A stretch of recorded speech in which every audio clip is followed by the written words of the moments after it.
हरे कृष्णा। आइए आज हम गीता जी के तीसरे अध्याय के 31वें श्लोक की विस्तृत व्याख्या करेंगे। ये मे मतमिदं नित्यम् अनुतिष्ठन्ति मानवः श्रद्धावन्तो न सूयन्तो मुच्यन्ते तेऽपि कर्मभिः। अर्थात जो मनुष्य दोष दृष्टि से रहित होकर श्रद्धा पूर्वक मेरे इस पिछले श्लोक में वर्णित मत का सदा अनुसरण करते हैं, वे भी कर्मों के बंधन से मुक्त हो जाते हैं। व्याख्या है, किसी भी वर्ण, आश्रम, धर्म, संप्रदाय आदि का कोई भी मनुष्य यदि कर्म बंधन से मुक्त होना चाहता है तो उसे इस सिद्धांत को मानकर इसका अनुसरण करना चाहिए। शरीर, इंद्रियां, मन, बुद्धि, पदार्थ, कर्म आदि कुछ भी अपना नहीं है। इस वास्तविकता को जान लेने वाले सभी मनुष्य कर्म बंधन से छूट जाते हैं। भगवान और उनके मत में प्रत्यक्ष की तरह निस्संदेह दृढ़ विश्वास और पूज्य भाव से युक्त मनुष्य को श्रद्धावंत पद से कहा गया है।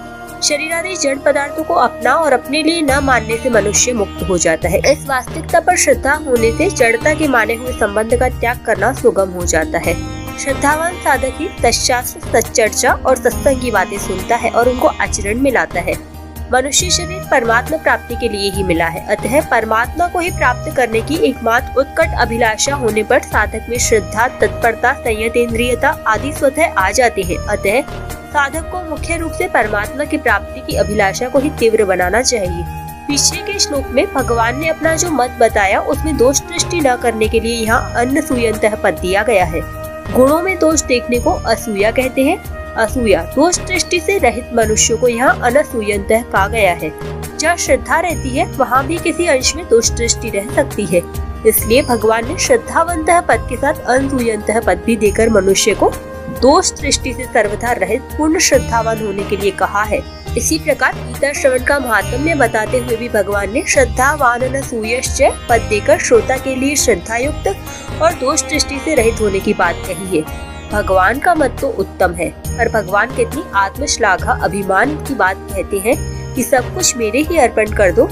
यह मत तो अच्छा है, पर कर्मों के द्वारा भगवत प्राप्ति कैसे हो सकती है?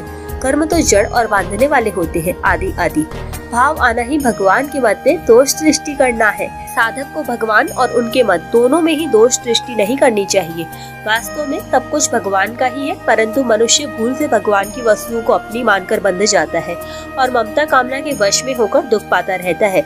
अतः इस अपनेपन का त्याग करवाकर मनुष्य का उद्धार करने के लिए कि वह सदा के लिए ही सुखी हो जाए, भगवान अपनी सहज करुणा से सब कुछ अर्पण करने की बात कहते हैं। अतः इस विषय में दोष दृष्टि करना अनुचित है।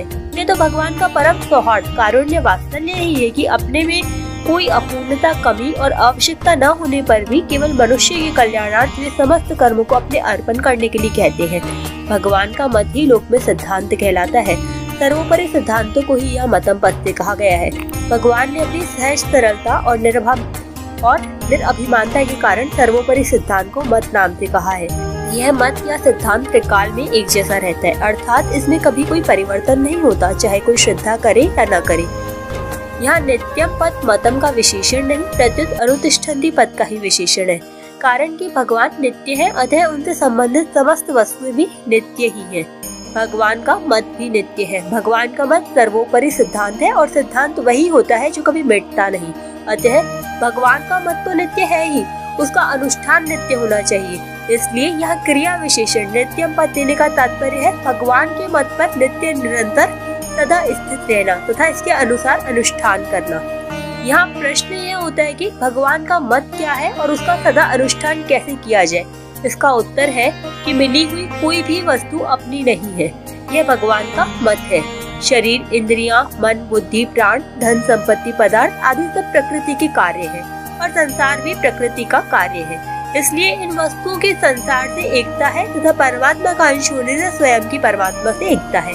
अतः ये वस्तु व्यक्तिगत अपनी नहीं है, प्रत्युत उनके उपयोग का अधिकार व्यक्तिगत है। इसके समान सद्गुण, सदाचार, त्याग, वैराग्य, दया, क्षमा आदि भी व्यक्तिगत नहीं है, प्रत्युत भगवान की है। ये दैवी संपत्ति अर्थात भगवत प्राप्ति की संपत्ति पूंजी होने से भगवान की ही है। यदि ये सद्गुण, सदाचार आदि अपने होते तो इन पर हमारा पूरा अधिकार होता, पर हमारी सहमति के बिना किसी दूसरे को इनकी प्राप्ति नहीं होती। इनको अपना मानने से तो अभिमान ही होता है, जो आसुरी संपत्ति का मूल है। जो वस्तु अपनी नहीं है उसे अपनी मानने से और उसकी प्राप्ति के लिए कर्म करने से ही बंधन होता है। शरीर आदि की वस्तुएं अपनी तो है नहीं, अपने लिए भी नहीं है। यदि वे अपने लिए होती तो इनकी प्राप्ति से हमें पूर्ण तृप्ति या संतोष होता, पूर्णता का अनुभव हो जाता। परंतु सांसारिक वस्तुएं कितनी ही क्यों न मिल जाए, कभी तृप्ति नहीं होती। तृप्ति या पूर्णता का अनुभव उस वस्तु भगवान के मिलने पर होता है जो वास्तव में अपना है। अपनी वास्तविक वस्तु के मिलने पर फिर स्वप्न में भी कुछ पाने की इच्छा नहीं रहती। जैसे संसार में सभी पुत्रवती स्त्रियां माताएं ही है, पर बालक को उन सभी माताओं के मिलने से संतोष नहीं होता, प्रत्युत अपनी माता के मिलने से ही संतोष होता है। इसी तरह जब तक और पाने की इच्छा रहती है तब तक यही समझना चाहिए कि अपनी वस्तु मिली ही नहीं। मिली हुई वस्तु को भूल से भले ही अपनी मान ले, पर वास्तव में अपनी नहीं है और इसलिए उनसे अपनी तृप्ति भी नहीं होती है। अतः मिली हुई कोई भी वस्तु अपनी और अपने लिए नहीं है। शरीर आदि प्राप्त वस्तुओं को न तो हम अपने साथ लाए थे और न अपने साथ ले ही जा सकते, तथा वर्तमान में भी ये हमारे से प्रतिक्षण वियुक्त हो रही है। वर्तमान में जो ये अपनी प्रतीत होती है वह भी सदुपयोग करने अर्थात दूसरों के हित में लगाने के लिए, न कि अपना अधिकार जमाने के लिए। अतः हमें प्राप्त वस्तुओं का सदुपयोग करने का ही अधिकार है, अपने मानने का नहीं। भगवान ने मनुष्य को ये वस्तुएं इतनी उदारता पूर्वक और इस ढंग से दी है कि मनुष्य को ये वस्तुएं अपनी ही दिखने लगती है। इन वस्तुओं को अपनी मान लेना भगवान की उदारता का दुरुपयोग करना है। जो वस्तु अपनी नहीं है पर जिन्हें भूल से अपने मान लिया है, उस भूल को मिटाने के लिए साधक अध्यात्म चित्त से गहरा विचार करके उन्हें भगवान के अर्पण कर दे, अर्थात भूल से माना हुआ अपनापन हटा ले, जिसका एकमात्र उद्देश्य अध्यात्म तत्व परमात्मा की प्राप्ति का है। ऐसा साधक यदि गंभीरता पूर्वक विचार करे तो उसे स्पष्ट रूप से समझ में आ जाएगा कि मिली हुई कोई भी वस्तु अपनी नहीं होती, प्रत्युत बिछुड़ने वाली होती है। शरीर, पद, अधिकार, शिक्षा, योग्यता, धन, संपत्ति, जमीन आदि जो कुछ भी मिला है संसार से ही मिला है और संसार के लिए ही है। मिली हुई वस्तुओं को चाहे संसार कार्य का माने, चाहे प्रकृति कारण का माने और चाहे भगवान स्वामी का माने, पर सार मुख्य बात यही है कि वे अपनी नहीं है। जो वस्तु अपनी नहीं है वे अपने लिए कैसे हो सकती है? साधक को न तो कोई वस्तु अपनी माननी है और न कोई कर्म ही अपने लिए करना है।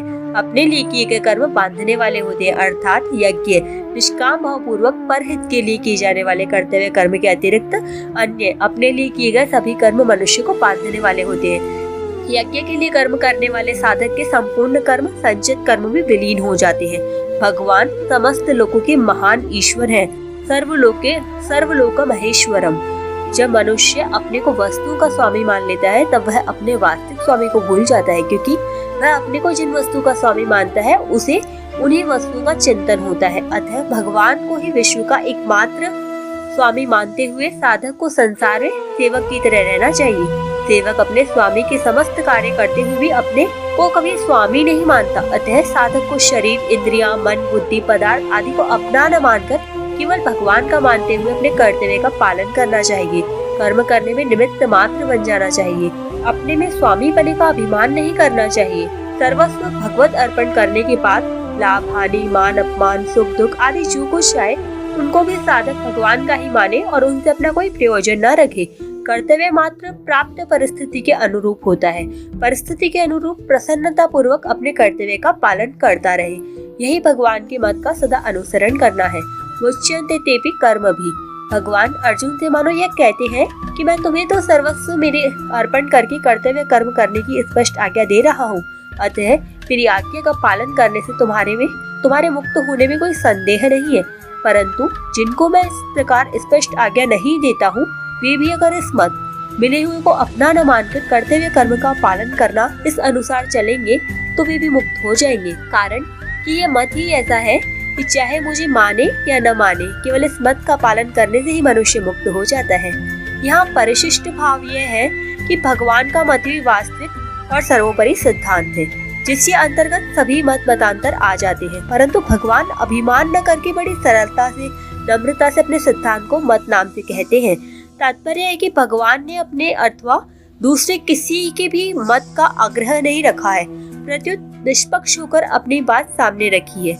मत सर्वोपरि नहीं होता, प्रत्युत व्यक्तिगत होता है। हर एक व्यक्ति अपना अपना मत प्रकट कर सकता है, परंतु सिद्धांत सर्वोपरि होता है जो सबको मानना ही पड़ता है। इसलिए गुरु शिष्य में मतभेद तो हो सकता है पर सिद्धांत भेद नहीं हो सकता। ऋषि मुनि दार्शनिक अपने अपने मत को भी सिद्धांत नाम से कहते हैं, परंतु गीता में भगवान ने अपने सिद्धांत को भी मत नाम से कहा है। ऋषि मुनि, दार्शनिक, आचार्य आदि के मतों में तो मतभेद रहता है, पर भगवान के मत अर्थात सिद्धांत में कोई मतभेद नहीं है। आगे के श्लोक की व्याख्या हम कल करेंगे। हरे कृष्णा, राधे राधे।